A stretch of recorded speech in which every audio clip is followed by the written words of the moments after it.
So I want you guys to keep in mind, we're going to look at some portraitures. And I want you guys to think about how Hawthorne depicts Puritan society and what was going on at the time, and how are we seeing that displayed in this portrait here. This is from the Freed Gibbs painter.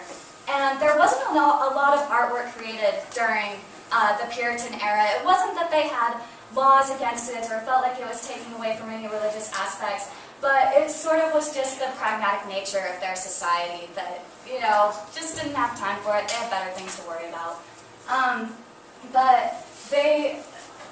So the Freed Gibbs paintings are the few that have survived. So what are you guys noticing about this painting that reflects Puritan ideas of the time?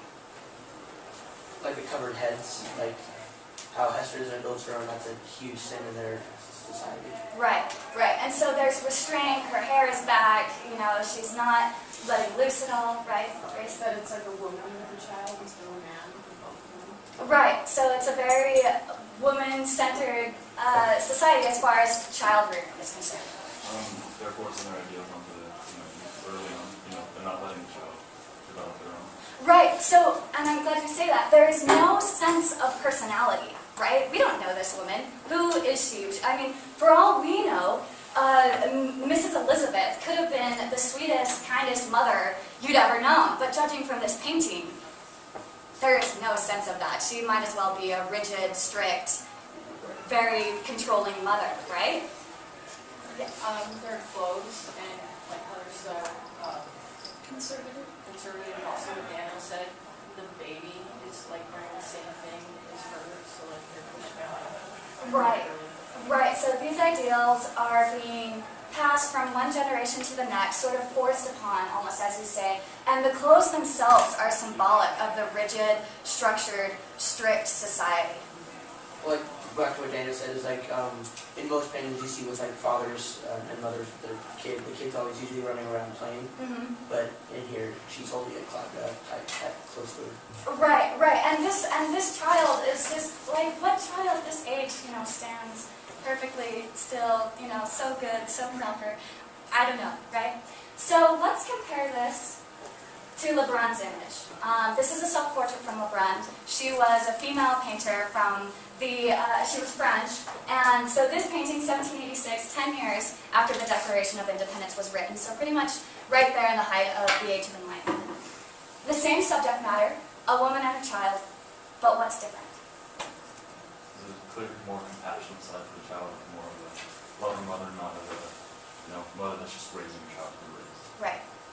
Also, like the clothes with the colors and stuff too, like the other colors were kind of dull, and this color's kind of like more like a royal color, looking like that, and then it's not a strict collar all the way up to her neck. Right, right. There's still some structure in the clothes, some order. I mean, her hair's still down, but we see her curls falling loose. And, there's not the tight neckline like you say, but I'm sure under there we would see that bodice. Right.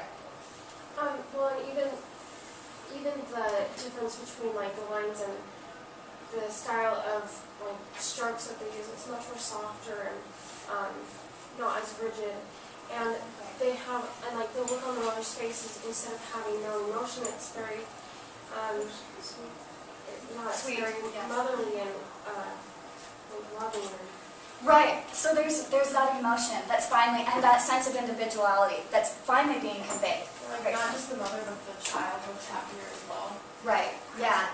The way that they're clutching each other. I mean, the child is still looking right at you, but her body language towards her mother is very loving, very engaged.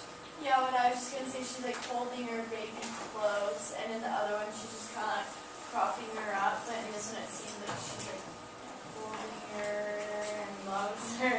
Right, right, and right, yes, and it is very intimate and it's very personal. Intimate, that's the word.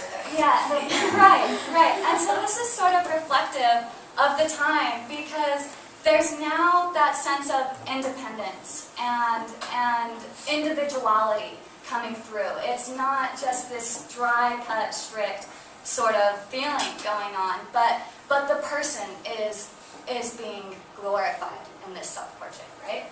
And just a little interesting side note, Lebrun did a lot of portraiture for Marie Antoinette. And LeBron was kind of the first who started painting teeth in portraits, so we don't see that here.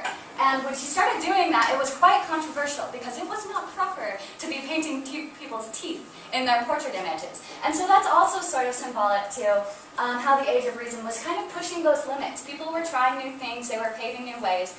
And whether it was, life, liberty, and the pursuit of happiness, or painting people's teeth, they were making those moves.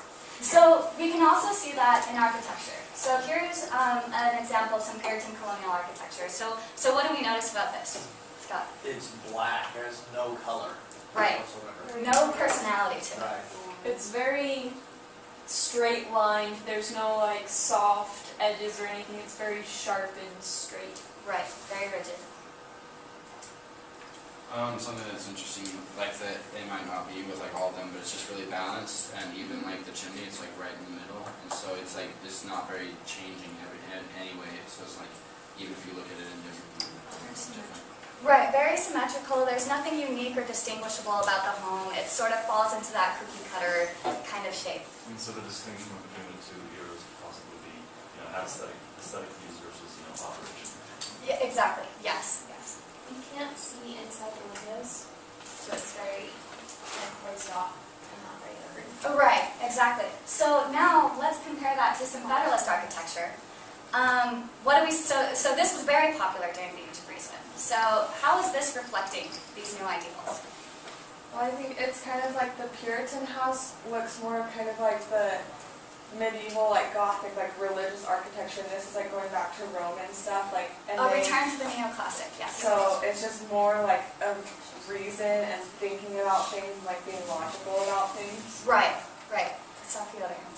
That's what I was going to say, going back to the classical, like the Greek buildings and Right. those others. So you're hitting on something there. What was very important to the Greeks during the neoclassic?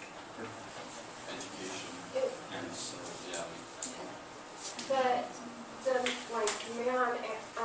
man was wonderful, and it was like perfection of man and like the works and. Right, and education, you're right, and government as well. And so Thomas Jefferson was quite the architect himself, and truly believed that if America is adopting, or if the colonies are adopting these new ideals, then America needs a new face. And what better way to provide that face than through architecture, right? So now he's starting to inspire these, and return to the neoclassic of government, and how government how these changes in government can be reflected through architecture at the time. So we have the columns and the embellishments at the top of the windows. It's no longer that rigid, dry cut. There's still a lot of balance and order, which is symbolic of the Age of Reason and the idea that government is important and it's there to serve the people. But the house becomes a lot less, as you were saying, focused on purpose and just shelter, to embellishing a little bit and adding those ideas of independence. Great. So what I want you guys to do now is, I passed around a handout. We have the Declaration of Independence, and we're just going to take the first 4 paragraphs or so, and I would like you guys to kind of popcorn read. Are you familiar with popcorn reading? Okay, so whoever wants to start, go ahead and start with the first paragraph, and then the second and third and fourth, and just read as you feel moved. Would you like to start us? So just follow along, and then I'll go ahead and explain. We're going to fill out the graphic organizer in small groups, and then come back to whole group discussion, but first I'd like to read. Introduction. When in the course of human events it becomes necessary for one people to dissolve the political bands which have connected them with one another, and to assume among the powers of the earth